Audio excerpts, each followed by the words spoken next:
everybody, welcome back to a Creative Cast, where a creative cast of people talk about creative things. I'm your host, Callie, and today I have with me... I'm Chris. Yeah, Marshaun. Yay! And today we're talking about fights! Let's Fights. go! Ah! We're talking about... Action. Yeah! We're talking about fight scenes. We're specifically, each of us went out and found a fight scene that we want to talk about, and we're gonna share it with each other today, and then we're just gonna break it down, talk about it, talk about what we like, what we don't, what we think makes a good fight scene, and go from there. Yeah. Yes, I'm very excited for this episode. Yeah, me too. I was I was telling the guys earlier, I was having a very hard time narrowing down which fight specifically I wanted to work on or wanted to talk about. Because there's just so many fights that are fun or just very climactic scenes that I thoroughly enjoy. Yeah, same. I had a list of 5 or 6, but went back to a classic, at least the classic for me. Nice. That's good. I think I kind of did a similar thing in terms of picking something classic. Maybe not. Maybe it wouldn't be considered classic, but it is to me, and that's what matters. Okay. I'm so curious. So yeah. So the fight, I guess I'll just talk about it a little bit real quick, and then I will show you guys. So the fight that I chose is actually from the series Red vs. Blue, which was, I guess still is, but to me, the series ended at season 13. You can't convince me otherwise. But specifically, there's a fight scene in season 9. It's widely known in the fandom as the heist scene. Specifically, the part that I'm going to be showing you guys is the fight that takes place on a highway, which, we're already setting up for some good stuff here. Yep. So a few noteworthy things about the scene itself and some of the behind the scenes stuff with it. So Red vs. Blue was obviously started as a very, very basic machinima web series between just a bunch of friends making funny little jokes, and it just grew into this whole thing with a plot and characters that make me feel things. And as the budget grew, as Rooster Teeth grew, they were able to put more and more, effort, you could say, more time and money into the show itself, and that really came to light with the animation and their fight scenes. This is the work of the great and powerful Monty Oum, may he rest in peace. The Red vs. Blue series didn't start getting animations and fight scenes until season 8. So it's still very new, and for season 9 specifically, it's very impressive because the way that the season works is it's juxtaposed between the traditional machinima video game characters bobbing their heads as they talk, juxtaposed with the other story that's taking place in that season, where it's almost all animation and some pretty kick-ass fight scenes. So it's got a really great contrast of where the series basically started and where it is now. And I think this fight it's just so cool. It's a cool show of where they've come, where they are, Monty's fantastic choreography, and the cinematography. It's just impressive and cool, and I thoroughly enjoy the fight. Cool. Yeah, shall we check it out? Yes, we shall. For our listeners, I'm going to show them the video now, but I will link to it in the description if you would like to pause this and go watch it yourself, or just keep listening. It's up to you, but we're gonna go watch that right now. Yeah. Be right back. Wow. Yeah, so that was the fight. I thought that the music really it did what it needed to set the scene. I love how it's for context for everyone watching. listening. The part that I showed them was from the moment the the building blew up to when Carolina basically ran into that wall.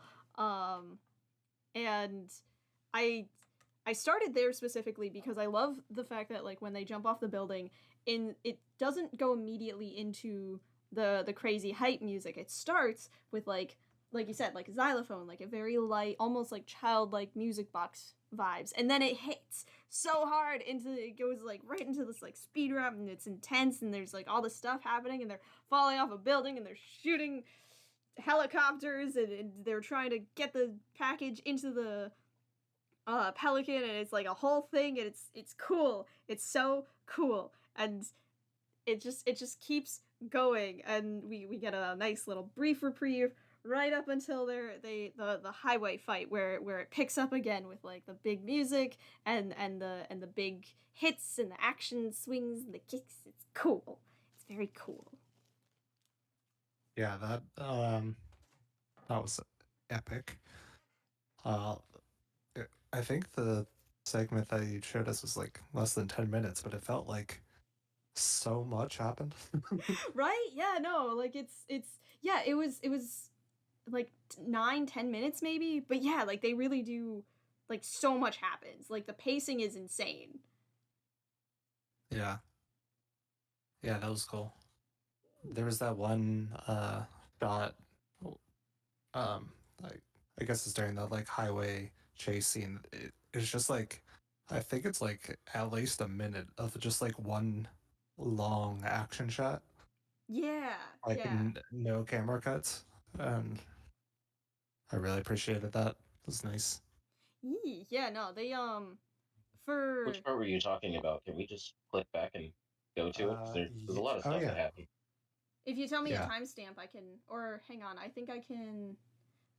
I'm wondering if I turn off the host controls, if everybody.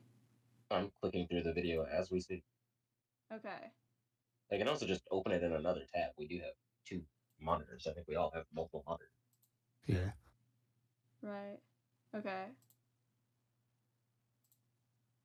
I don't know if you guys can change it now, but yeah, what's the timestamp?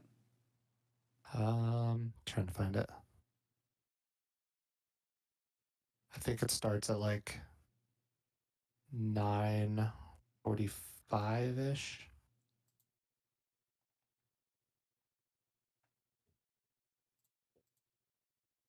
A little bit after. Oh, yeah, yeah, Yeah. yeah. So this whole driving sequence, like at some point it just switched to like this really long continuous shot,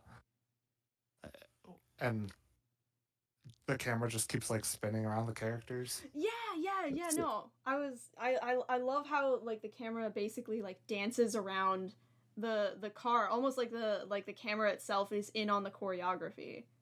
Yeah.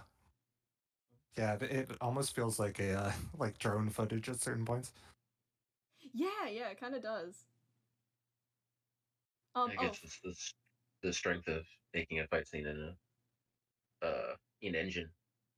I'm not really sure how these videos are done so much, but being able to put the camera wherever you want seems to be a very powerful tool in making in creating like weight and dynamicism Yeah. when everything else is just kind of when the rest of the world is kind of stiff and there's only so much you can do with it. But if you can play around with the camera, that creates a lot of dynamic scenes in camera flow. That was that was actually a really big deal for this specific. Oh geez. Hang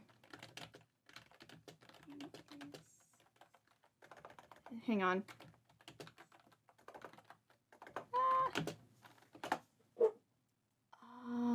Halo 3. That's right. If I'm not mistaken, this part of the series takes place. Well, I shouldn't say takes place in, but like the models they're using are from Halo 3, and one of the cool things about Halo 3 is like the obviously Red versus Blue had gained a lot of popularity by this point, not just like Red versus Blue, but like the whole like making videos with games in general, so they actually added in machinima features so that to make it easier to get those cool angles. I mean, obviously this is all just this is this is something else entirely. This is very much just animated by Rooster Teeth themselves. But they did add, but I think it's really cool that like the Halo game series, I'm blanking on the studio name. I swear I researched this stuff.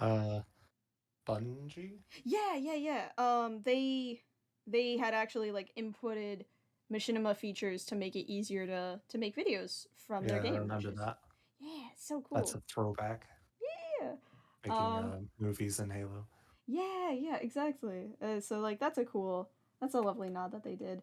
But that's also something that Monty was keeping in mind when he was making the fight scenes for Red versus Blue was he wanted to make it look cool, obviously, but still in line with the rest of the animation of Red versus Blue. So like bobbing heads for talking and like the way that the characters like moved and the weight shifts and stuff like that. It's supposed to still look cohesive with the rest of the series. Like it looks cool, and it's a bit jarring for like 2 seconds realizing that the characters are like actually moving, but you forget about that real quick because it's just cool. It's amazing that they are doing this at all. Yeah, this is cool. Yeah, I really like the shot of what's her name, Carolina, Carolina. like flying, Carolina, throwing, like flying through the door towards the end. Ooh. I think somebody else is controlling the thing because mine just started playing. That would be me. Oh, neat. I told you I was able to click through the video. I had been the whole time. It wasn't loading for me. Okay, so it doesn't start unless you play the video. That's cool. Okay. Is it muted for you guys too? Yeah, I muted it. Okay, I muted mine too. Is yours muted, Chris? Mine's not, but again. Okay, sorry. You don't have I didn't know I was controlling it for everyone. It's all good. But I was watching some of the camera flow and just watching scenes without audio. It makes it easier to focus on the choreography and the visuals. Agreed. Yeah, no, I liked like when Carolina jumps through those buildings and the glass shatters and follows behind her. That was so cool. Yeah. Carolina is very much a badass. Love her to pieces. I gotta find this scene. I don't want to mess with it for you guys. No, dude, go ahead. I'm just gonna put it on YouTube on the other monitor. This is the stuff I wanted to look at. What scene is this again? Or what is it? The highway scene? What is it called? The highway heist. I guess you could. Yeah. The whole thing is like the heist, but you're specifically looking for the highway fight.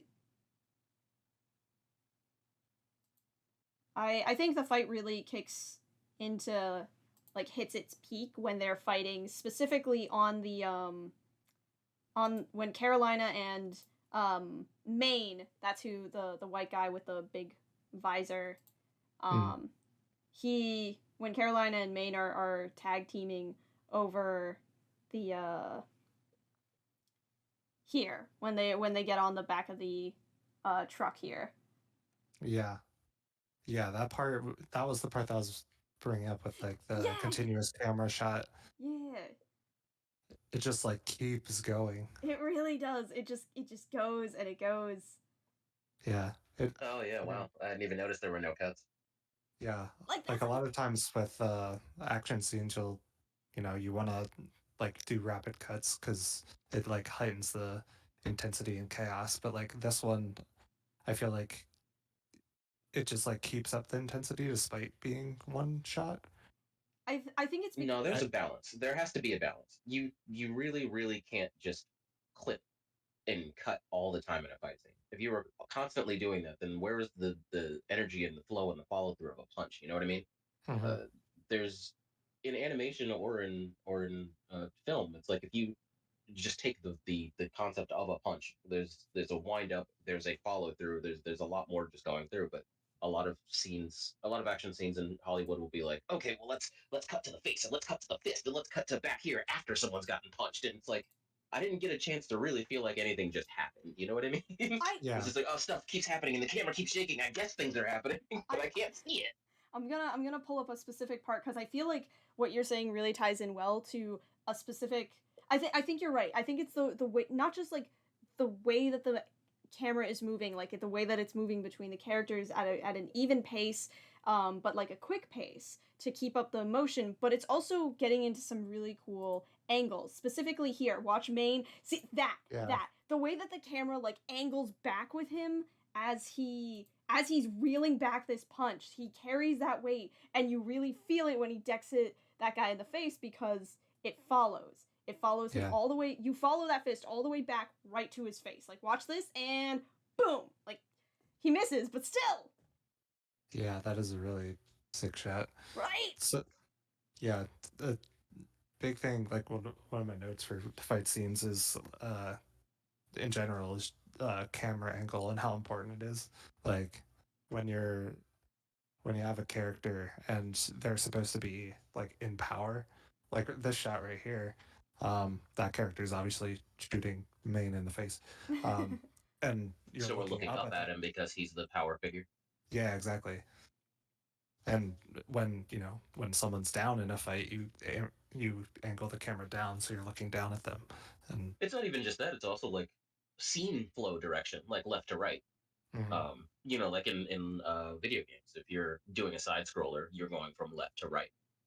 You are the hero trying to get to the destination from left to right. But if an antagonist comes and pushes you back, then the antagonist is now in power. You have been pushed back. Your progression has stopped. That works in fighting games. It works in just visual storytelling in general. I said fighting games. I meant like beat 'em ups. But yeah, what you're saying is like it's a concept that is pretty common or pretty heavily used.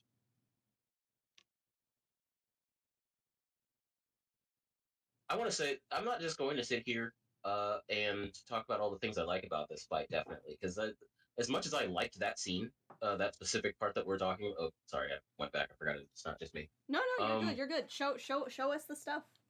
This is the part of the. This whole thing with Maine being shot like 12 times really bugged the hell out of me. Yeah, Maine. Fun fact: he lives. He gets shot in the back. He gets shot in the face. He gets hit by a semi truck. He lives. He's It looked like he got shot in the neck, and I was just like, well, is he dead or not? No, he gets canonically he gets shot in the neck, and he does live, but he can't speak anymore. He in the series we meet Maine after this whole situation happens, and all he can really do is growl menacingly, and we find out that the reason he talks like that is because his neck got shot, and he can't make words anymore. Oh, okay. I mean, I guess that'll do that. Yeah, I think it's kind of funny that like the creators were the writers were just like, okay, so like everyone who's watching knows Maine is gonna live, so let's just like emphasize how durable he is by beating the shit out of him, just really wailing on him, because like throughout the series he's kind of built up as like this one-man army. Like it takes a lot to bring him down. Like throughout this, like in a previous season, the Reds and the Blues go toe-to-toe with him, and like they're stabbing him, they're shooting him, and he's like, and it's only slowing him down. Nothing is stopping him. They literally have to throw him off a cliff in order to kill this man. And like, not just any cliff, an Arctic cliff that leads into the freezing ocean. Like they had to, and while he's tied to a car, like this man does not go down easy. Yeah, I guess there's maybe one half criticism of this fight scene is I thought that character died 12 times. Yeah, I guess I should have warned you guys, like, yeah, the guy in white, he's not gonna stay down. He'll just keep getting back up. I know it's gonna look like he's dead. He's not. Because this is the prequel era. They're like, this is everything here is just to give context to the future. Yeah, I thought for sure when he got shot in the neck, it was over for him, but nope. He was back 3 seconds later. Yeah, he's down for like a minute to like catch his breath, and then he's back and just wailing on people because that's Maine. That's him. This fight's definitely just like it's rule of cool from beginning to end. There's a lot of about it that doesn't make any sense, and that could very easily be picked apart. But I guess that's just the style of the video. I mean, or not the video, the fight scene, the chasing, whatever you want to call it. It's kind of old too, but it does. I think it's kind of actually timeless in the way that it puts its in the way that it tells its story. I guess the visuals themselves, like I see this and I'm like, wow, this is kind of dated, but it's like the quality of the fight itself is well done. The quality of the choreography and everything it's fun and it's got energy and it doesn't. It takes all of its opportunities and all of its strengths and it uses it. I feel like it doesn't have to worry too much about like specific physics engines, I think, or having to do anything that's like overly nuanced. It's just like, well, we can make these things happen, like big action, fun things visually to look at. So let's make them happen, and they did that. Yeah, I think that kind of really speaks to Monty Ohm's just brilliance with choreography. Like the fact that like yes, the animation, the models and stuff are a bit dated, obviously, but the fact that like the quality of the fight itself holds up, of like the way that the camera angles work, the weight of the punches and the kicks and the camera angles, like it's all so good. Yeah. I would love to see like a remastered version of this scene. Right? Oh my god. We'll probably never get it unless a fan does it, because Rooster Teeth is not doing great things with Red versus Blue. But that's a video for another day. I have a lot of opinions about that. But yeah, so this is like this whole there are a lot of good fights in season 9. Even like the opening fight with North and South is pretty good, but like this I just this is kind of a staple among the community as just like a good fight with cool moments and fun bits. And again, just like a great display of how just completely unstoppable Maine is. Like, Jesus Christ, man. Here's the door shot. Flips through the door. Cars tumbling in slow motion. Right? Like, God, that's so cool. And that speed, and just sprinting. Right? That she's so technically she's using some special equipment to go that fast right now, because otherwise I have no idea how she would be keeping up with a motorcycle. But that's interesting because that's actually if that's the case, that's actually a really risky move, because the equipment needs a special program in order to work right, and that's what they're fighting for right now. So the fact that she'd be using the super speed without it is some risky business.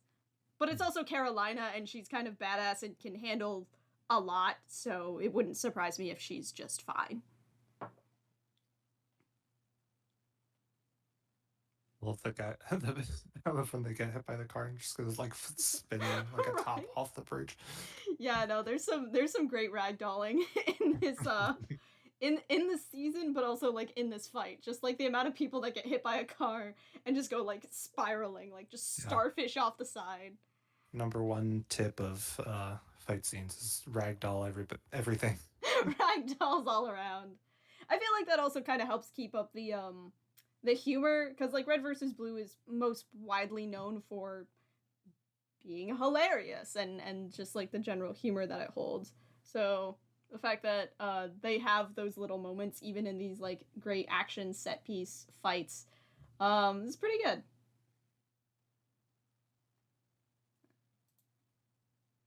I'm just gonna start this over.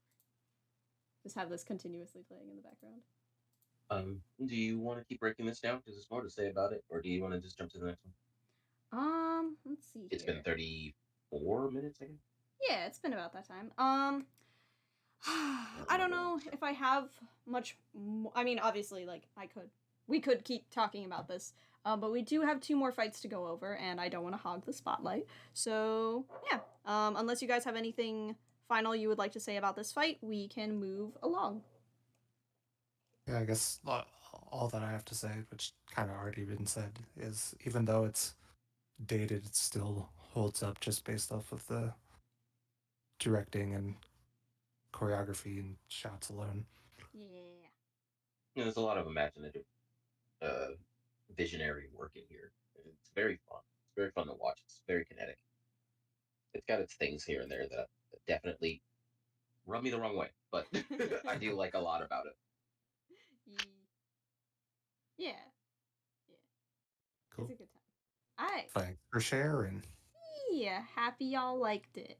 I switched the controls, so you guys should be able to edit the... You guys, whoever wants to go next, you can add your video to the queue and start playing it from there. Okay. Marshaun, do you want to go, or should I? I think it'd probably be better if you went first. I think it might work more more cohesively that way. Okay. Although I don't really know what fight you're going to use, so I guess I'm not sure. So mine, I think y'all are probably familiar with it. It's not as classic as Cali's pick, but my fight. Let me see if I can. How do I share a video in here? So you should be able to see like a place where you can paste or search a YouTube video or paste an URL. Okay. Yep. And then you can just add it to the playlist, and I can delete the red versus blue fight from the playlist, so it should just start playing whatever you put in. All right, I am dropping it now. Nice. Oh, snap! My pick is an Overwatch cinematic. The one called Alive. Came out 7 years ago. It came out relatively early, I think, in the overall Overwatch timeline. Like, they released a bunch of cinematics, and I think this was one of the first ones. Oh my god, I remember this one! Dude, yeah. This one's sick! It is a classic. I remember the internet blowing up about this. Excellent choice. Thank you. I had a bunch of different fight scenes come to mind when we were brainstorming this episode, and a couple of them were Overwatch shorts, and I think this one and the Hanzo and Genji fight are both really good, but I went with this one. So, yeah, I guess we can give it a watch. Heck yeah. Yeah, I'm ready when you guys are. Hell yeah. Hell yeah. That was cool. What do I get for pre-ordering?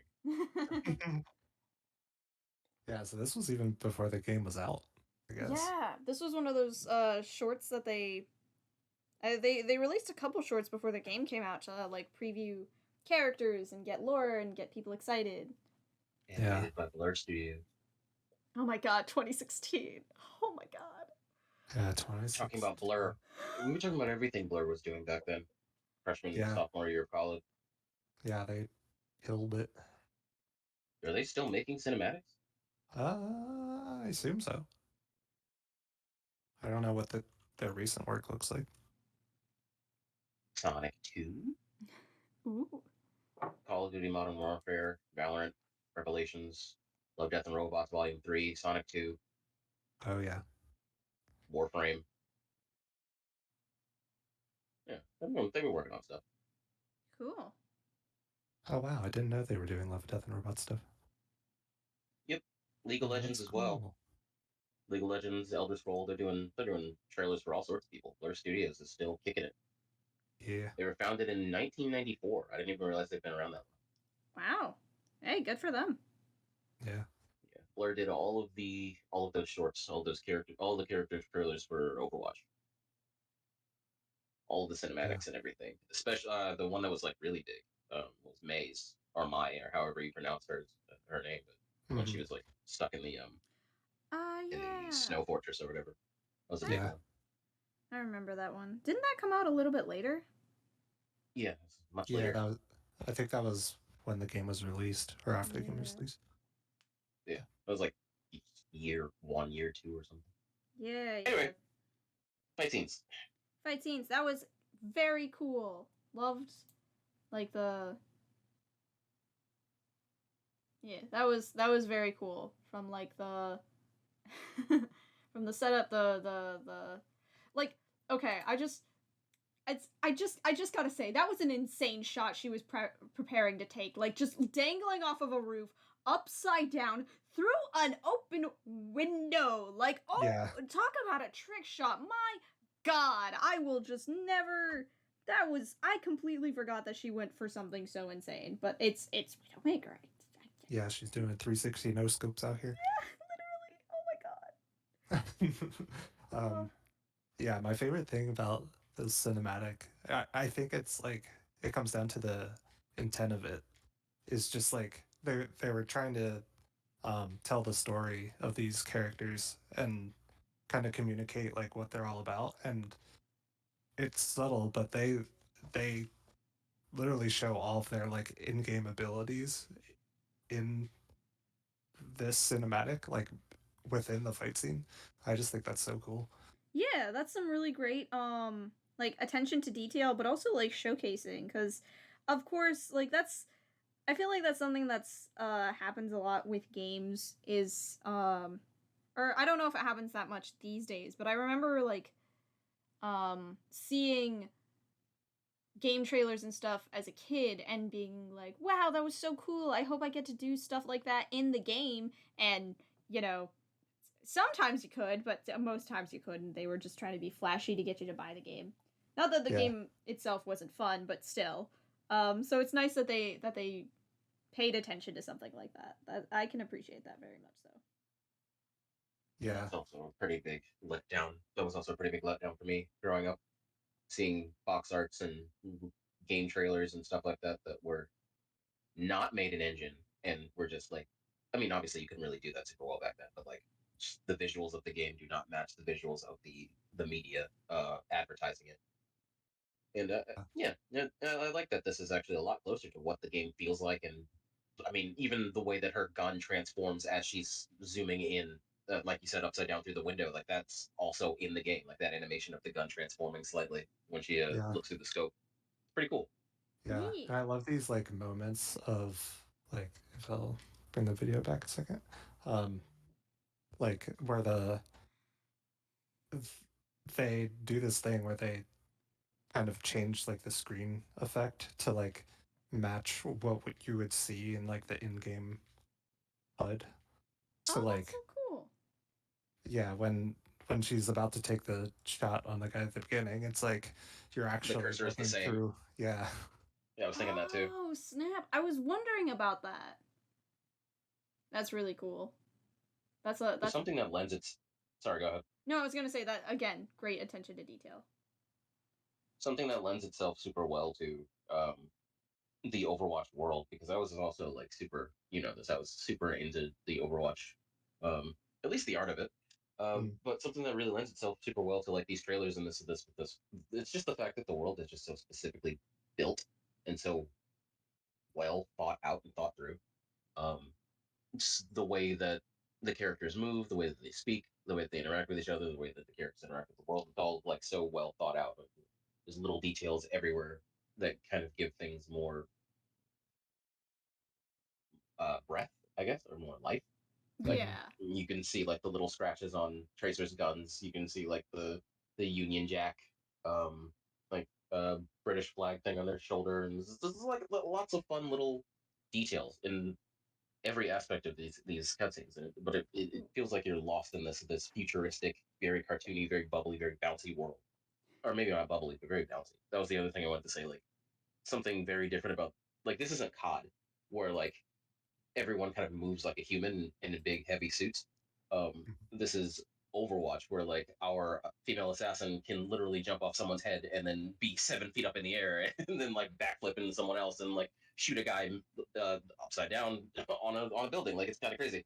Yeah. And everything about this trailer exudes that energy from like something that really, really, really made me think, wow, that's stupid, but stupid in a way that it wouldn't work in a real world. Is when Tracer's hiding from Widowmaker, and she's shooting like the sub-auto, whatever, or semi-auto Mhm. at the wall, and she hides, and she just sits there, and she's on the radio, and she's talking to the guy. She's like, oh, there's a shooter on the roof, shooter on the roof. And then as soon as the shooting stops, she jumps out with both guns, like, Yeah. haha, surprise. Yeah. Which is just so very in character for her, and so very cartoony, and so very like lively for this world. But in any other situation, she could have just stopped shooting. Like Widow could have just stopped shooting, waited for Tracer to jump out, and shot her. Like that would have been the end of this. Yeah. She's like, there was no peeking, there was no subtlety. There was just like, I'm here now. I just thought that was funny. It was just the cartoony aspect of the way that everyone moves. It's great for this world and the world building. There it is. Yeah. Yeah. Surprise! Yeah. What if they would have shot her? Like anybody could have just been like, oh, there she is. Oh, here though, love the look at that bounce and that squash and stretch, like the way that her body like just elongates here in that jump. Like look at that. Yeah. I love that so much. Because you were talking about the how bouncy the characters are, and I felt like that was displayed the best, like in this section here when she's like jumping. Ah, look at that, lovely. Yeah, good. Well, there are a lot Yeah. of great aspects of that, I think, too. Like, because when Widow kicks Tracer in the face and she slides over to the side, and they run up the staircase, and she's like zipping up through the stairs, Right. and Yeah. Widow's riding up. Like that's also very bouncy, very very quick and kinetic.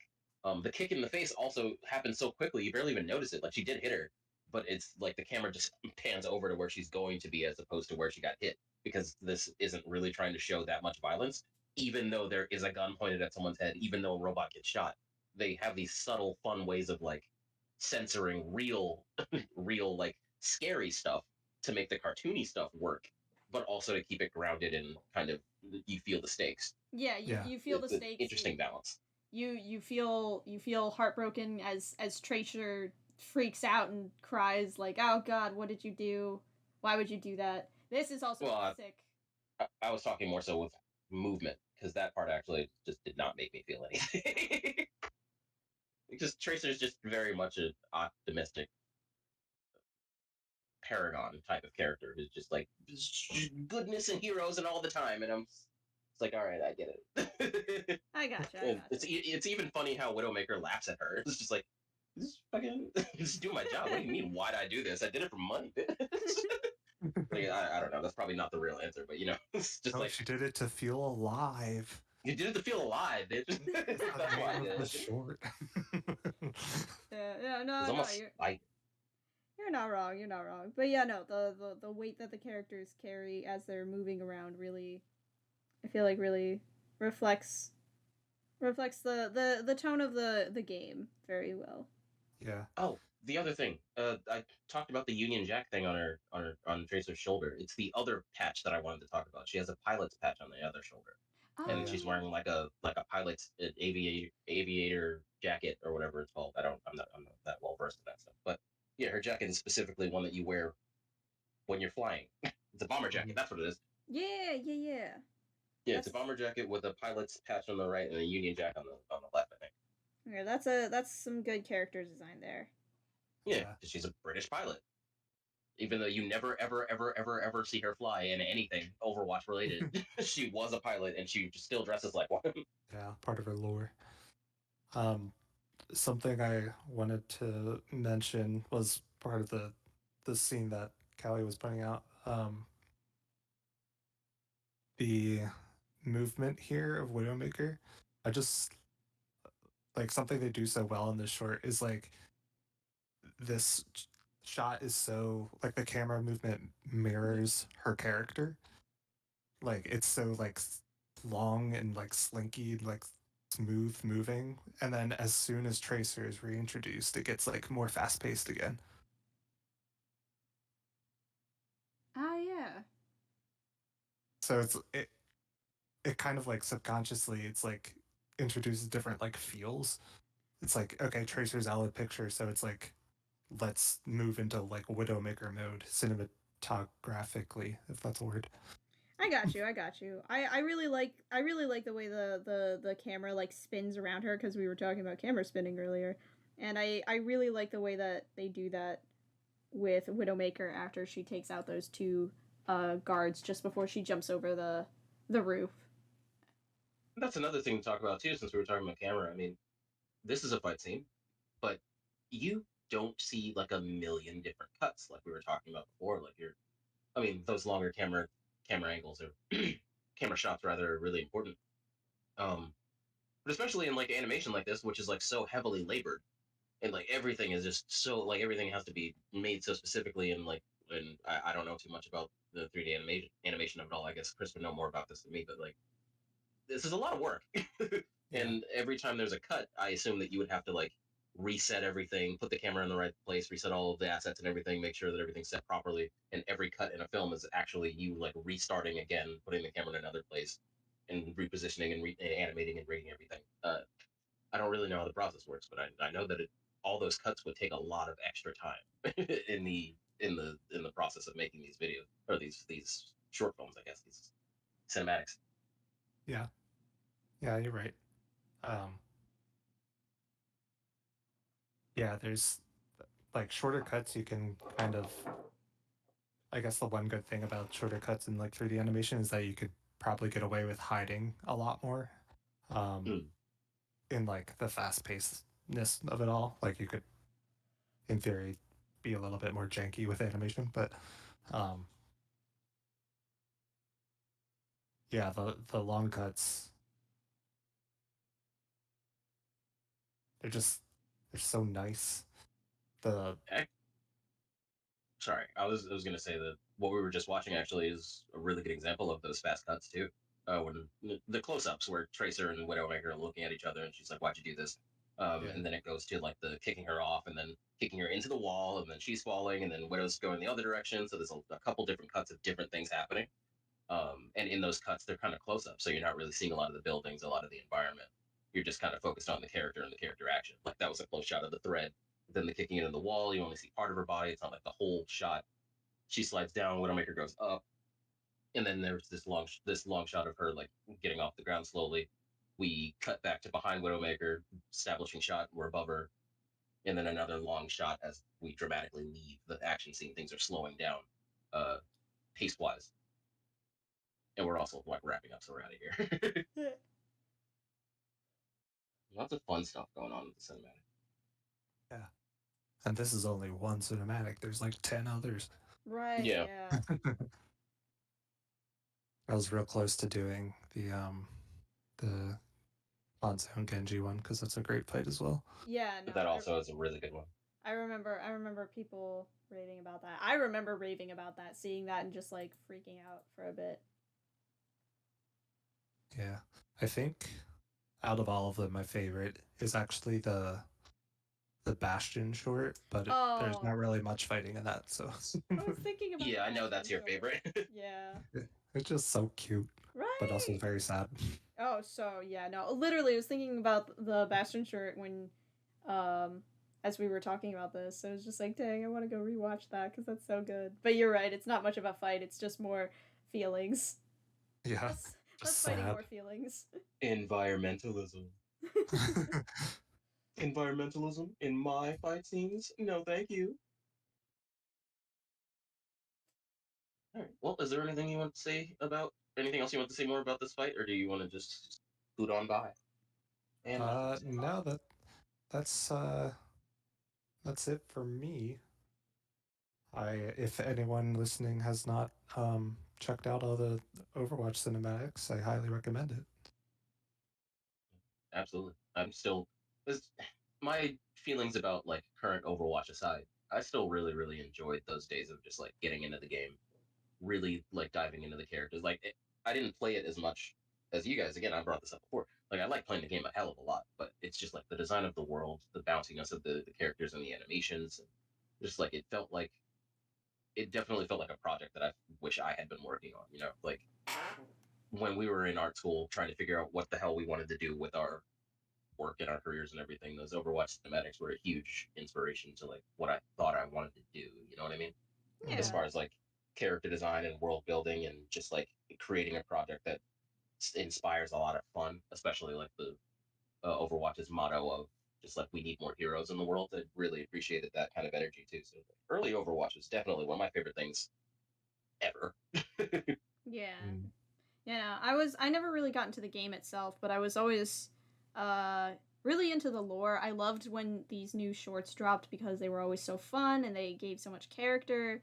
Like I really like the shorts. And yeah, like the Overwatch just has good vibes. Early Overwatch has good vibes. Yeah. Makes me want to, or makes me wish I could go back and play the first game. But apparently, I mean, this is totally tangent, and we don't have to spend time on it. But they are like workshopping a 6v6 mode in the Overwatch 2, which bringing back the old version. Ooh. Good. So that's kind of exciting. But anything to bring the players back. yeah, yeah. So how do I put my video link in the thing? You should be able to, if you make the player smaller, you should see like a space off to the side that says like search, paste, all that jazz. Yeah, there's a bar at the top. Let me make the thing smaller. That's the problem. Yeah. Oh, nope. I made all of Discord smaller. No worries. We will be right back after we watch the after technical difficulties and after the commercial break. Yeah. There's no commercials. We're hey, if someone wants to sponsor us, I mean, until then, though, we'll be right back. That was wild. That was awesome. I was talking to myself for a second. I didn't realize I was muted. I was wondering. Well, that's just well, I was just letting you react. I mean, Carolyn's already seen this fight before. Chris, it's actually, I was watching this thinking it's a pretty good idea to show this to you and talk to you about it here, because, I mean, you're not a huge Dragon Ball fan, you're not super well-versed in the lore, and it's not necessary to be well-versed in the lore to understand the visual storytelling of this fight. At least I don't think it is. But from your perspective, you've never seen the film before, what did you think of the fight? Yeah, that was pretty sick. It was just like always escalating. Yeah. Like even when you didn't think it could go more, it just kept going. Yeah, that's kind of how this whole movie is, but this fight especially, yeah. Do I think this is the best fight in the world or anything? No. But this film, and it is a film, not an episode, was dedicated solely to paying so much respect to the Dragon Ball mythos, the Dragon Ball universe, the Dragon Ball existence, and its love and appreciation of combat. Something that's so prevalent in this film in particular, and in the fight, is the idea of Saiyan ancestry, Saiyan blood. All the characters are Saiyans. They're from Planet Vegeta. They all have the same blood in them. They can all transform into a Super Saiyan. You know what I mean? So that much is clear. From this part of the fight, you see. Oh, actually, I can stop it there. I guess we can talk about it a little bit as we go, but not because this isn't a visual podcast, I guess. Because I'll go crazy. I'll talk about this forever. But from the very beginning, I mean, but you can see how Vegeta's using a lot more like melee attacks. This whole fight mostly is like about melee attacks, testing one's strength. Saiyans they all have a cockiness and a pride to them, whether it's outwardly expressed or not. As a Saiyan, you love combat, you love to fight, but everyone expresses that love and energy very differently. And that subtle kind of storytelling is interesting. Whereas Vegeta has his pride, and he wanted this fight from the beginning. You could see it from the little smirk on his face. He was waiting for something. You know what I mean? So he blocks the attacks. He doesn't really take them too seriously in the beginning. Literally just keeps the jacket on and everything. He's just dodging them at first. He's not even throwing anything back. Just keeps one leg up the block, kicks him back. Then Broly like comes back immediately. You can kind of see it on Vegeta's face that he's like, what the hell? He wasn't supposed to come back that fast. But you can see it in these tiny little expressions, little subtle things that happen so fucking fast that tell how people are feeling or what's going on in their minds. Vegeta's cockiness ends after he turns Super Saiyan, but like in the beginning, he's just like, yeah, this is gonna be easy. This is a pushover. Dodges a punch, takes off the jacket, dodges another punch, throws one back. His first punch hits him right in the face. Dodges 2 more attacks and then sweeps. You know what I mean? Well, it kicks him in the stomach and then sweeps. But like, it's a slow progression. It's an escalation. No one's even like flying right now. They're just moving very fast. And that escalation keeps going up. Like right there, Broly used his flight for the first time to stop Vegeta in his tracks. You can see in that subtle, not even subtle, like the camera literally stops to be like, Vegeta's kind of reacting to that. You can see it in his face. He's like, this guy's kind of getting faster. What the hell's happening? Like, he's got even faster here. And he's like, okay, well, cool, you can do that. Well, let me block that shit, get that out of my face, knock him to the ground. And block a couple more shots. I'm getting ahead of myself, but you get the point. In the beginning, Vegeta's very much overconfident, and you can see as the fight progresses, Broly is getting stronger. As Vegeta said, he's learning as he fights. He's getting faster. He's getting those hits. Even that was the first hit he landed throughout this whole fight so far, and it'll only progress more from there. Since he landed that hit, Vegeta's pissed. Now he's transforming into Super Saiyan. Something like, that happens. Essentially, but like, well, he can also see that the fight is escalating. Vegeta's not the same hot-headed guy that he was in the beginning. I'm not going to go into lore super hard, but I'm trying not to go into lore super hard. Vegeta's not the character that he was before, but he's still very prideful. And he knows very well that if he knows when it's time to kick it up, you know what I mean? He and Goku have a history, I guess Saiyans in general, have a history of starting a fight, barely taking it seriously, or just kind of testing out the other person before any type of transformations or anything. They're just like, well, let's just see how this fight goes. It's not about, they're not heroes who fight to like beat the bad guy and win. They just like to fight, and that changes how you kind of react to combat in this kind of story. Anyway, something that we've never seen in this movie before, or not in this movie, something that we haven't seen much before, is like the subtle transformations or the subtle states in between transformations, where like Vegeta's obviously glowing gold here. He's transitioning into Super Saiyan, but he hasn't fully transitioned. So like the power up is happening. And it's fun that you can kind of see that in a slower sense. Usually in the show, it's just like I'll scream and then I'm a Super Saiyan. Either it's for 3 minutes or I just flex and I'm a Super Saiyan. Like that happens. But in this movie, they take the time to really be like, well, power is rising. Power is slowly rising. And that creep will happen throughout the entire part of the movie. We'll go from Super Saiyan level. And as you saw later, we go to Super Saiyan God level, where like the fight is getting more and more intense, and the fighters are getting more and more either upset and angry with each other, or more angry in general, and that is fueling the need to want to keep fighting. Broly is a rage monster. He's not meant to be like a super deep, super well-written character or anything, but the thing that fuels the transformation for Saiyans is rage and anger. So having him be a rage monster that only gets stronger as he fights more and gets angrier is kind of, that's the whole point. That's the whole purpose. These stories aren't meant to be like so deep and so incredibly realistic that you're supposed to like there's supposed to be like a suspension of disbelief. Definitely, I think that lends itself to the fun that is allowed to be had here. I wanted to talk about that really quick too. I know I literally haven't stopped talking for the last like 5 minutes, but this right here, where he goes behind him for the second time, and Vegeta's completely like ready for it. So we saw earlier where like Broly stopped him, like he flew in front of him and stopped him, and Vegeta like took that into account. So he expected that move to happen again.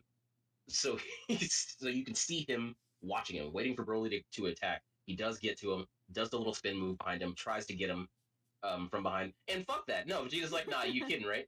He's so much on a different level now that it's not a problem. He's not using it. There's no facial expression. This is effortless. Just you get the fuck out of here. Like I'm so much faster than you now. Like I'm on a different level. We are not on the same level now. And then you will see as Broly starts to pick that up. Like he's being blasted back, he's being hit back, he's trying to keep up, he is not keeping up, he's getting hit, he's being like Vegeta's maneuvering all around him, he's blasting him in the face, but he's taking it. And right here, that subtle fucking, it's not even super, I keep saying subtle, it's not super subtle. If you're watching it at normal speed, it's subtle. The fact that his iris has changed, he's slowly transforming as well. he's not glowing like Vegeta, but because his transformation is slightly different. But you could see it in his face. He's learning. He is learning as he fights. He's adapting. He got hit in the face a couple times, and now he's like, okay, now I'm pissed. That will change the course of the fight from there on. These focuses on their expressions and how they feel and what they're doing, not how they feel, but like what they're observing about their opponent in the middle of the fight is a big part of the storytelling as well. And maybe it's obvious already at this point, but I could go on for hours just talking about this 6-minute clip, and this is a 2-hour movie or an hour and a half movie. So yeah, animation style changed there. You can see the cell shading and everything changed. There's a lot of veteran on this. Sorry, you were going to say something, Chris? I was gonna mention like the fight scene feels like, yeah, there's obviously a lot of fighting and like action in it, but there's also like the mental chess game aspect of it that's really cool. Like that's where like the breathing moments come in when like the characters will like narrate to themselves and stuff. It's definitely a very anime thing, to be talking in the middle of an action scene or in the middle of a fight. Super anime, and it's just something you get used to with that style of storytelling. But I think Dragon Ball, this is another good section too, because you could see that Broly's fucking sweating for the first time. He's like, I can't hit him. But yeah, I really appreciate those little moments where you get to get a little insight of what they're observing in the fight and get to know what they're thinking, what they're feeling. It's more sweat on his face. And Vegeta, again, just when he's got the upper hand, no expression, just effortless movement. And even when he knocked Broly back down, well, there's this punch. This is a good punch. It's a good punch. This is also the first and only time we've seen Vegeta go Super Saiyan God before. It never happened in the show or in another movie. So it was also a reveal to have him transform and see him Super Saiyan God for the first time. He sends him through like 15 goddamn mountains with one punch. So again, that thing that you pointed out, that escalation is real. It's genuinely happening every time someone transforms. Sorry. I was trying to figure out like if there's 3D elements in this. Like there is, but it's like it's so well blended with the 2D. Well, that hard to tell where it starts and ends. You're absolutely right about that. This movie does have whole sections of it, or at least one or two whole sections of it. No, two sections. There are two sections of this film that are completely 3D and no real 2D assets other than maybe like some background stuff. In this movie, I think it came out in 2016. This is one of the first Dragon Ball things ever that really was pushing to try and get more 3D stuff. And then the movie that came out after this, like 5 years later, Dragon Ball Superhero, was fully in 3D. It was a fully CG movie, which is the first Dragon Ball thing that has ever been fully CG that wasn't a video game, you know what I mean? So they're really trying to push what they can do with combat and what they can do with these characters that have existed for so long, while also pushing what they can do with the technology and trying new mediums and trying new things, new ways of expressing the power scaling and the energy of the world. There's a lot happening at once. I'm getting way further out of like just talking about the fight, but I really like Dragon Ball. It gets me excited.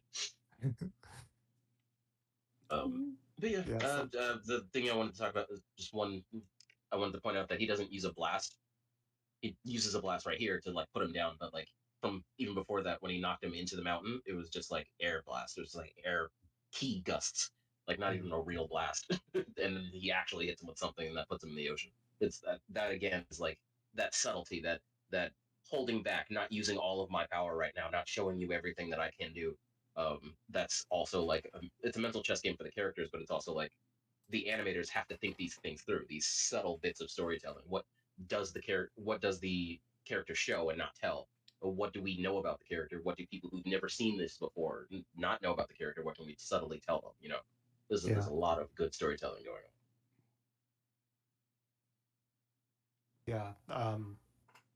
Something I wanted to point out when you were saying like specific to anime things, like just the amount of like added effects, like layers of like visual effects that are added on top of all of the moves. Like even just like a simple punch has like these action lines added on top of it, just add like a sense of like punch and like juice to whatever the action is.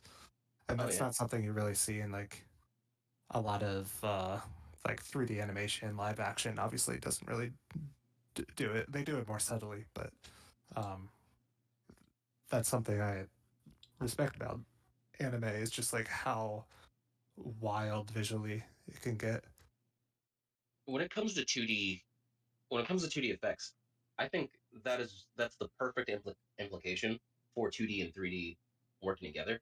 Um, and because a lot of animation has been doing that mixing as of the last like 5 years, I want to say, um, where they will use 3D things will CG animated things will use 2D effects to sell the weight of a punch, to sell the like give an impact frame or add more atmospheric distortion, I guess, um, to kind of again sell the weight of something.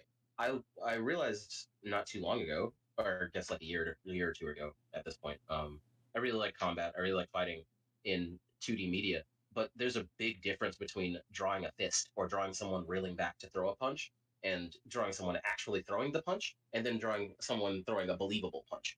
Very different things. When you in manga, and I've been studying this specifically, like different artists doing different types of fight scenes and things like that. Not just manga, like 2D artists in general, but like if there's a good punch to me has a lot of speed lines. It has a lot of weight. It has a lot of action lines. You can barely even see the damn fist. It's just a bunch of speed lines and gestures more so than anything else. The idea of selling a real punch in a visual medium is style or is something that just like excites the hell out of me. Like just that idea of being able to do it. Um, and it's not even just from anime and manga. Like I've been to museums where I've seen painters or paintings of boxers, where like it feels like I'm there, and these are like old paintings of boxers. Like this is like 1930s, I guess.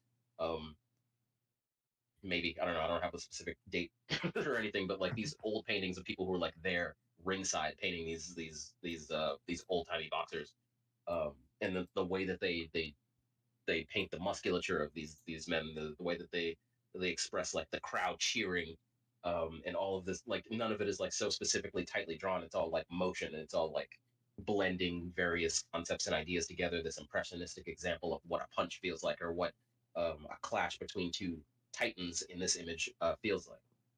I just really like the weight of combat and the weight of me against you in a visual sense, a visual and a narrative sense. And I think, I mean, of course, Dragon Ball does that. It's some of the best in the industry. I mean, it's fucking Dragon Ball. It's all about martial arts and fighting and screaming. But that's that kind of core I find is really fun. It's just I very much relate to that. I grew up with Dragon Ball, and I guess that makes sense. Yeah. There's this, and there's other. Oh, sorry, go ahead. I was just gonna mention like maybe like during that past sequence we're watching through, when he's like flying through the mountains. Another thing that adds a lot of juice to these moments is like the slight camera shake. Oh yeah. Like the right now with the flying through the mountains, the camera shake. The rumbling. Yeah. The hammer like rumbling. a cameraman. There's even a camera shake like as dehydrated. There's kind of a camera shake on everything, really. It's like one thing starts rumbling.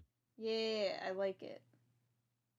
I like that Broly's when he's powering up, it seems to be heat more than anything else. Or maybe power in general is expressed through heat, but like as he gets more angry, as the rage fuels him, the glacier, the literal glacier that he's in starts melting. Like yeah, no, that's pretty cool. That's really I also love how like the angrier he gets, like you said, he's like the glacier starts melting here. Like he gets so angry, like the water is boiling. He starts evaporating. He starts evaporating literal Arctic water. Yeah, and like as we were watching this, I was thinking, you ever been so goddamn angry you create a fucking whirlpool in the Arctic? That's another thing to talk about too. Like we don't have to crazily go into it, but like 2D effects, just the way that they describe power in this movie is incredibly fascinating to me. the camera pans, the particle effects, the lighting effects, the facial expressions, so many specific things, the way the wind moves, so many specific things go into expressing how powerful or how big a threat someone is, just by how they affect the world around them. And that is perfect show do not tell. I freaking love that. And Broly, if you didn't know this already, Chris, this is a new version of Broly. This is a Dragon Ball Super version of Broly. Broly, the legendary Super Saiyan, was a character from an older Dragon Ball movie. It was different, basically the same character, but different design. And he was just demolishing all of the Z Warriors in that movie. It was so iconic because all of our heroes, our Gokus, our Vegetas, our Piccolos, our Gohans, our Trunks, all of our characters just getting mollywopped by this guy. Like, and it's not even like it was a one-sided fight, my guy. Like, he comes out of buildings, clotheslining people, grabbing people by their heads and smashing them into other people, picking up Goku by his leg and slamming him back and forth like the Hulk. Like, he puts them in the dirt. And then this newer version of Broly is meant to be a little more relatable, not quite as, insane, but also the fight, this version of the fight, this version of this character, now there's an escalation, there's a back and forth, there's our character, our heroes, Broly or Goku and Vegeta, they have reached a level of strength that is far beyond anything anyone in the universe has really ever seen. And then there's Broly. And it's like, okay, well, we need to test him out. We don't want to go all out because we like to fight, so we're just going to keep it subtle. Holy shit, he's really strong. Holy shit, he's way too strong. Holy shit, we can't do this alone. Like, the escalation of the whole movie is just like, this fight didn't work, that fight didn't work, this fight didn't work. It's a lot of fun. Yeah. But I'll leave my 20-page description at that. So we don't go on forever, because like I said, I could talk about this whole goddamn movie, and I'm looking at the other clips here. I bought this movie. We could watch it right now. Dude, I would be so down to watch this movie again, because, like, honestly, watching this fight makes me want to watch the movie again, because it's just so good, it's so intense, it's so cool, it's so fun, and yeah, the escalation is just, it's so well done. I want to be very clear. This movie changed the way that I look at art very seriously. There are certain things that you'll experience in your life, I feel like, as a creative, that change the way you look at art. And then you take that experience and you bring it back into your work. This movie, and like so much of what it does, from not even just the visuals, but also the voice acting, the music, like so much of what it does just rocks me to my core. And it reminds me of why I like this stuff. It's why I wanted to talk about fights in the first place. And this is like a super strong core ideal feeling for me for like why I love combat. This movie is just like such a good example of it. Yeah, that was an epic fight. I need to watch this whole movie. If you come over anytime soon, or if I come over to your place, we can watch it. I have it on DVD and Blu-ray, but I can also buy it on YouTube or rent it on YouTube or something. We could watch it remotely, but like, such a good. Yeah, let's do it. Heck yeah. No, what I bought on YouTube is the other movie, Superhero, the most recent one, the CG movie, which is also really visually good. spectacular. Yeah, it's a very, very good movie. We went to see it in the theater, and it was very cool. It was really, really good. Yeah, no, I thoroughly enjoyed this. I love seeing the beatdown, the shift in characters. I mean, it's Dragon Ball, like, it's gonna be a good fight. It's just so good. Yeah. It's so good. Oh, this is good. I can show you this very quick 34-second idea of what the how do I do it? Oh, here we go again. Trying to figure out how to change the video. I believe in you. Oh. Left the activity. Okay, cool. Join the activity again. Cool. Yeah. It worked. I'm a genie. A genios. Just take this and slap it over there, and then back. And then you click on that. Bing. How do I make it just this screen? Yes. Haha. Oh, damn. Punch the shit out of this man. Boy is down and out for the count. Yeah, no, Broly was a real threat. It wasn't just kind of like a cartoon villain of the week, like, oh, he beat us up. I guess we'll fight him again next week. Like he demolished the strongest characters in the show and laughed about it. Like he's called the legendary Super Saiyan for a reason. And Super was meant to like bring that legacy back, but in a different light. With a character that is super OP, but like also kind of has a bit of a brain now as opposed to before. Yeah, lots of Dragon Ball stuff. I said I wasn't going to get into the lore. No. We appreciate a good lore. We appreciate a good lore dump in this house. Yes. I just comes out the gate swinging and just Sorry, what'd you say? I couldn't hear you over the video. I paused it. I muted it. No, you're good. I'm like, I want to talk about something specific with it, but I don't know what, because the whole thing is just a lot of fun. I don't know what more to add aside from like, it's just a good fight. It's a good movie. Watch the movie. Please watch the movie. Very, very good. If you like fight scenes, very, very good. The music is also kind of super intense. Like, I'm not going to go into it super hard, but like, there was a very specific choice in these films to have the music, like the audio of the music, say the moves. This is okay. So like, when Goku throws a Kamehameha in the next part of the fight, when Goku's fighting Broly, and he's in base form. This is before he transforms and everything. They have a little sparring match, and then Goku throws a Kamehameha, and the song in the background goes, and like I'm like, what's happening? And later on in the movie, when another character shows up, the music is going, Gogeta, Gogeta, Gogeta, and I'm like, what is happening? What? Stop! It's like a crowd chanting their names. In some cases, yeah, but then in some cases it's just one guy. Like you hear the voice of one very Japanese guy. Just one hype man. Yeah, and it's great. It's like hard electric guitar, like super loud, blaring, very actiony music, and then you just hear in the background, Kamehameha. All right, and it's not Goku. Good, it's very good. Such a fun movie.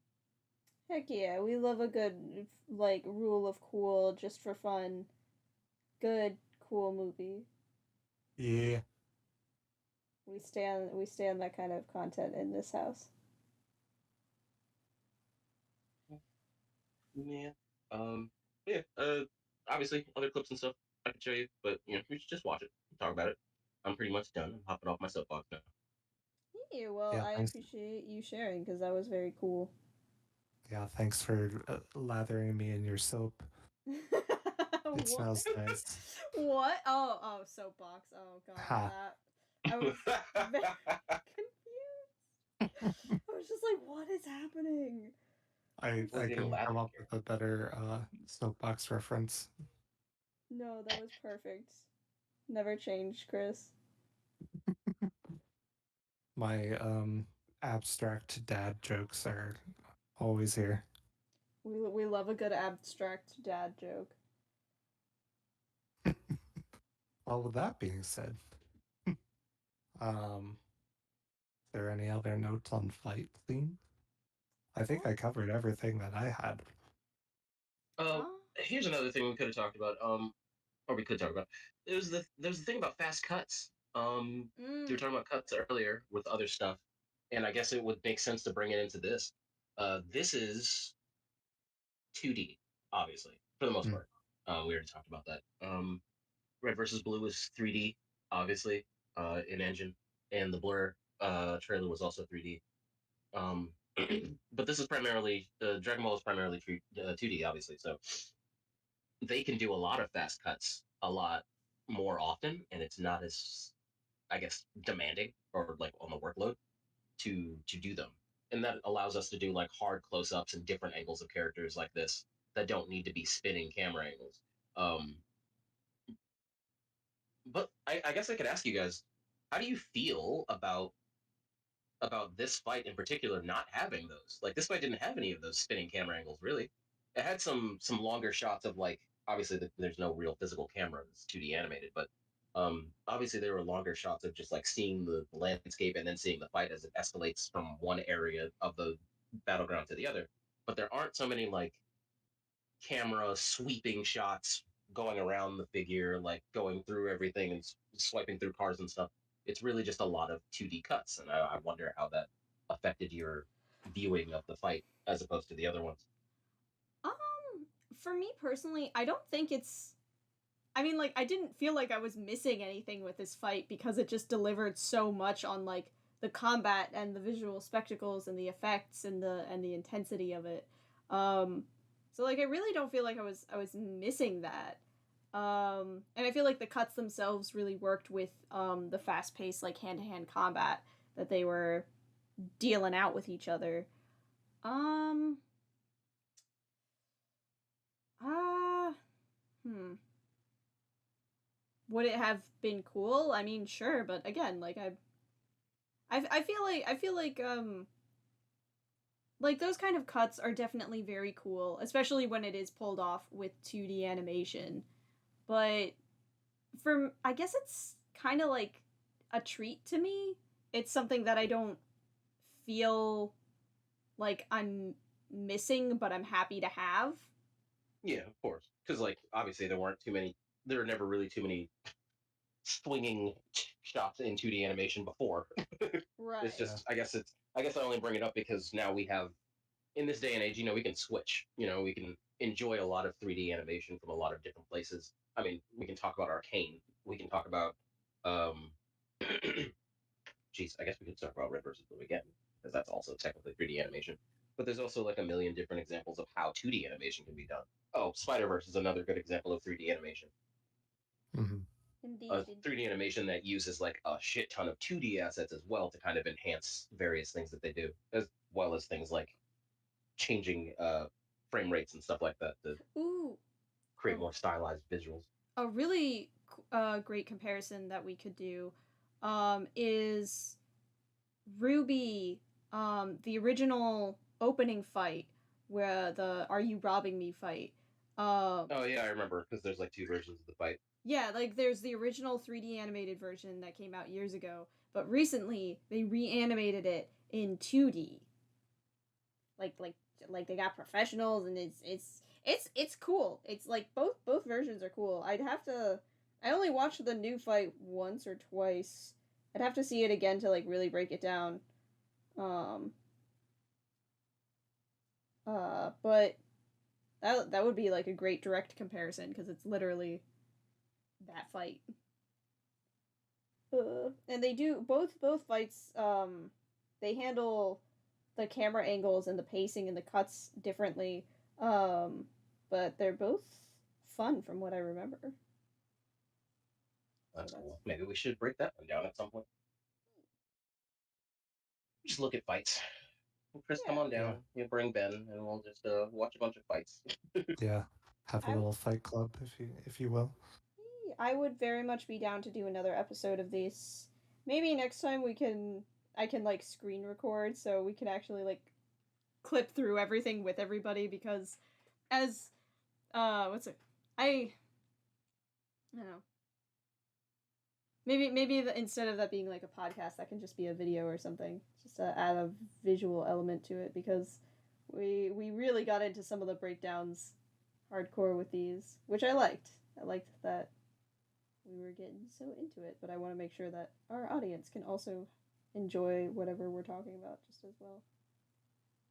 Yeah, I think for future things we could look into. I know there's some software that like you can bring a video in and like stop on a frame and then like do drawovers and stuff, and it'd be cool if we could do like live recordings of that. That would be sick. Super excited to do that. Yeah. So, yeah, something to look forward to. Yeah, that would be so cool. Yeah, I remember using that. I think we were in the same class actually where we did something like that. Yeah. Was it Sync Sketch? Yeah. Yeah. Yeah, that was a good program. But yeah, I think something like, oh god, oh sorry, I dropped something. I think something like that could be a whole lot of fun for a future, whether it's a podcast video or just a regular video. I think that would be a very fun thing to work through. Heck yeah. Yeah. Yeah. All right. Well, do you want to close this out here? Yeah. Thank you all. Oh god, sorry. I just keep dropping stuff. Once again. Just instant panic. Instant panic. That's me. Instant panic. Thank That's a you good all. name for a punk band. Ooh, that is a good name for the name of my new indie rock band coming this fall. But yeah, thank you. Panic. Instant panic. It's like instant ramen, but instead of food, you get heart problems. Well, that would be some good merch. Put that on t-shirt. Heck yeah.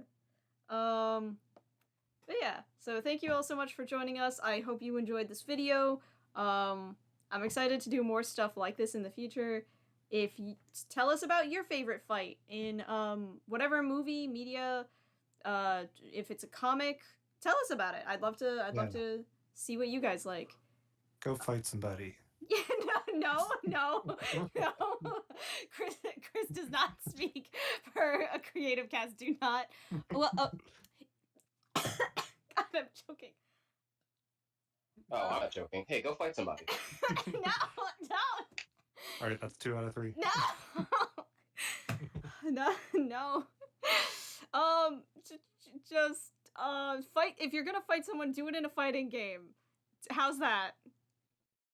Fine. Settle your scores in a virtual world. No. Fuck you. Martial arts is a sport. You can pick up a sport and spar with someone in a well, what's the good word?